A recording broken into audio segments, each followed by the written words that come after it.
Assalamualaikum warahmatullahi wabarakatuh. Salam sejahtera, salam sehat untuk kita semua. Apa kabar teman-teman? Ya, semoga Anda semua baik-baik saja, tetap semangat, diberikan rezeki yang banyak, dan salam buat seluruh keluarga teman-teman dimanapun teman-teman berada. Iran, ya, Senin malam melepaskan misil mereka, rudal mereka ke beberapa pangkalan, ya, militer Amerika Serikat yang berada terutama di Qatar dan juga ada di Irak. Ini imbas dari perang antara Israel dan Iran yang sudah berkecamuk lebih dari sepekan tentunya.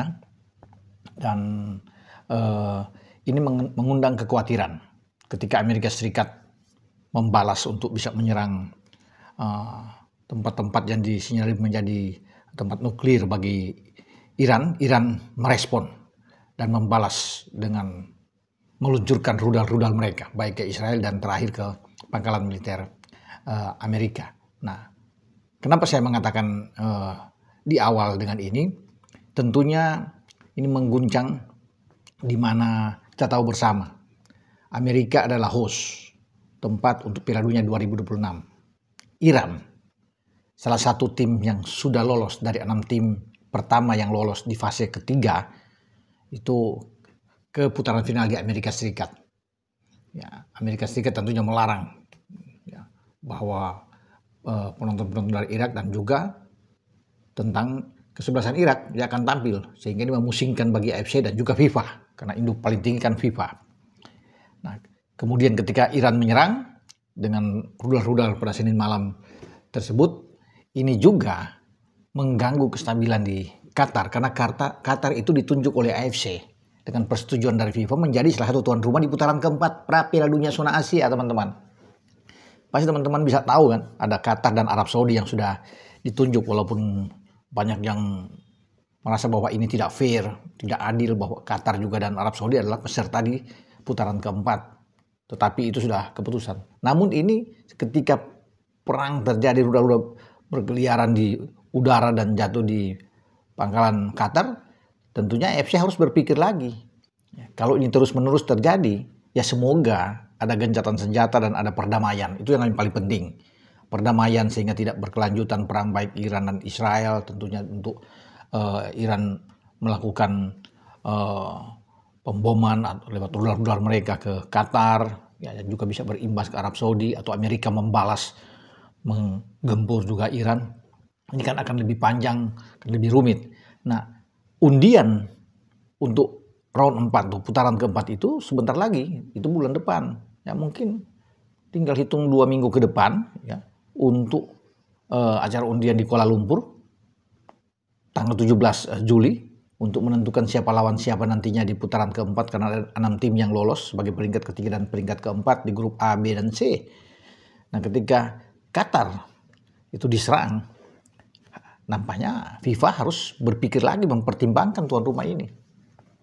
Makanya kita Indonesia siapa tahu, ya, didaulat untuk bisa menjadi tuan rumah. Ketika pertimbangan itu ada, bisa saja kan, bahwa Indonesia menjadi salah satu tuan rumah menggantikan Qatar. Peluang itu terbuka karena kita juga ada bidding. Walaupun juga Irak, Oman juga dan Uni Emirat Arab bersedia. Ya, karena Arab tidak kebagian kena rudal, ya mungkin saja bisa Arab bertahan. Tapi semua kan tergantung dari nanti keputusan pertimbangan dari FIFA dan AFC. Tapi semoga kalau itu pindah dari Qatar misalnya, karena Qatar sedang tidak baik-baik saja, teman-teman.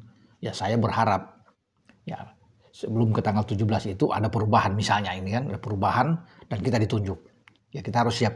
Nah, berkaitan dengan hal ini, teman-teman, Ketua Umum PSSI Pak Erick Thohir sudah mengantisipasi, sudah berkomunikasi dengan pihak-pihak terkait yang ada baik di FIFA dan mungkin saja di AFC, untuk kalau Indonesia ditunjuk siap. Dan pasti stadion GBK di Senayan itu akan menjadi tempat, karena dianggap memenuhi syarat, walaupun ada beberapa stadion juga yang ada di Indonesia yang punya sudah standar internasional yang sudah ditinjau oleh FIFA, tapi pasti akan ada di ibu kota, ya, di Jakarta. Maka GBK harus bersiap.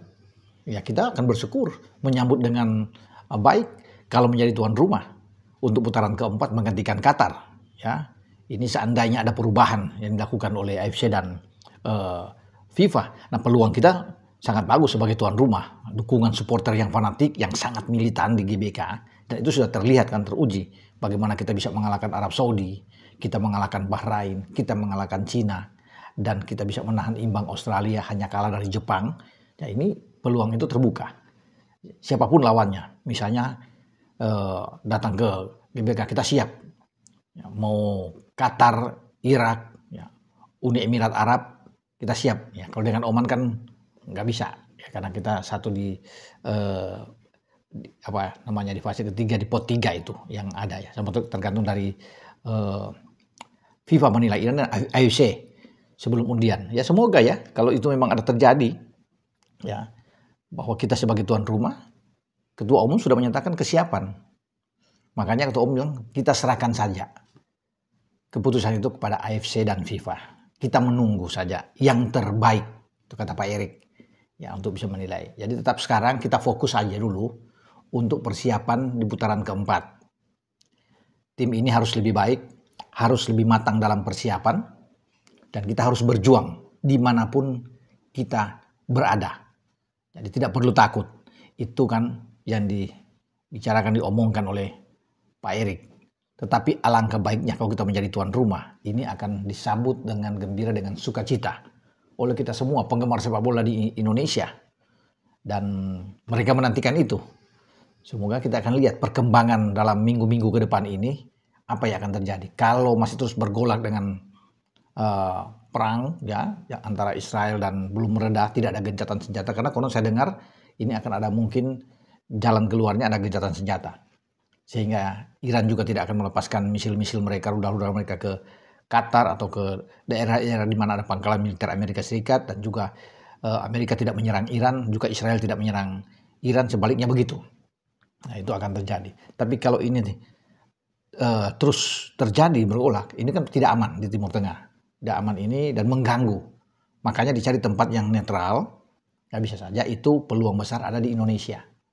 Indonesia bisa menjadi, karena dengan kejadian ini Pak Erik ternyata sudah lebih dulu ya menghubungi ya untuk bisa berbicara, maksudnya untuk kemungkinan ke depan bagaimana, dan Indonesia akan siap tentunya dari semua kalau kita menjadi tuan rumah, karena itu masih ke Oktober.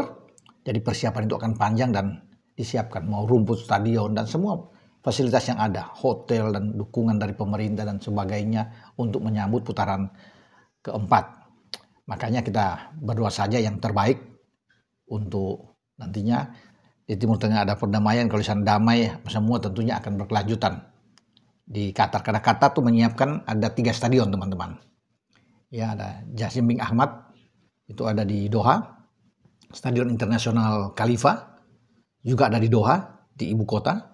Dan satu ada stadion yang ini di belakang kita, di belakang saya teman-teman, ya, Ahmad bin Ali. Tapi ini di kota Al Rayyan, tapi dekat saja dengan Doha. Nah, ini 45.000 kapasitas dari Ahmad bin Ali ini. Kalau di Jassim bin Ahmad yaitu tidak banyak, tidak sampai 20.000. Ya, tapi ada di Doha. Kalau dengan Stadion Internasional Khalifa itu sampai 40.000. Tinggal dipilih nantinya di antara 3 stadion ini di mana. Kalau memang terus di Qatar menjadi tuan rumah dan ada perdamaian, ada gencatan senjata, tidak berlanjut perang itu ya antara Iran, Amerika, dan juga Israel. Nah, kita akan tengok ke depan nantinya. Jika ini belum stabil, bisa saja berubah teman-teman. Ya, kita berharap bahwa Jakarta atau Indonesia bisa mendapatkan bagian. Ya, ketika tidak ada jalan keluar yang terjadi di dalam usaha perdamaian di Timur Tengah. Oke, dengan saya Bung Roban berbicara. Ciao.